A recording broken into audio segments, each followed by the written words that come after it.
இந்த வீடியோ கொஞ்சம் பாருங்களே. ஒரு மரத்து கீழே ஒரு பெரிய மரக்கட்டை யாரோ தொங்க போட்டிருந்தாங்க. அந்த வழியா வந்த ஒரு கருப்பு கரடிக்கு அது தொந்தரவா இருந்துச்சு.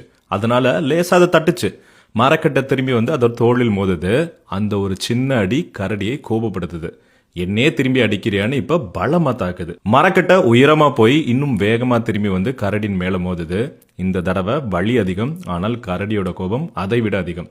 இப்ப அந்த மரக்கட்டையை உடைச்சே ஆகணும்னு முடிவு பண்ணுது. தன்னோட முழு சக்தியும் சேர்த்து ஓங்கி வெறித்தனமா ஒரு அடி அடிக்குது. மரக்கட்டை இப்போ ரொம்ப உயரமா போயிடுச்சு. மேல போய் ஒரு செகண்ட் நிக்குது.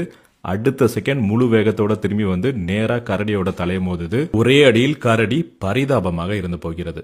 கரடி இறந்தது என்னமோ மரக்கட்டையால் தான். ஆனா அதுக்கு பவர் கொடுத்தது யாரு? கரடியோட ரியாக்ஷன் தானே. இதுதான் சைக்காலஜில ஃபெஸ்டிங்கர்ஸ் லான்னு சொல்லுவாங்க. ஆக்சுவலாக நம்மளை காயப்படுத்துகிற பல விஷயங்களுக்கு பவர் கிடையாது, நம்ம தான் அதுக்கு பவர் கொடுப்போம். ஃபார் எக்ஸாம்பிள், யாராவது நம்மளை ட்ரிகர் பண்ணுற மாதிரி பேசிடட்டுமே, இல்லை லைட்டாக முறைச்சிடட்டுமே, இல்லை நக்கலாக சிரிக்கட்டுமே, அவ்வளவுதான். அதை இக்னோர் பண்ணாமல் தேவையில்லாமல் ரியாக்ட் பண்ணி நம்ம அவங்கள பவர்ஃபுல்லாக மாற்றிடுவோம். ஒன்று மட்டும் நல்லா புரிஞ்சுக்கோங்க, மற்றவங்க ப்ரெஸ் பண்ணுற பட்டனுக்குலாம் உங்கள் ரியாக்ஷன் நீங்கள் மாற்றிக்கிட்டே இருக்காதீங்க. நீங்கள் ஒன்றும் டிவி கிடையாது. உங்கள் வாழ்க்கையோட ரிமோட் எப்போதும் உங்கள் கையில் தான் இருக்கணும். ப்ளீஸ் அதை மற்றவங்கள்ட்ட கொடுத்து இன்னும் ஹர்ட் ஆகிட்டே இருக்காதீங்க.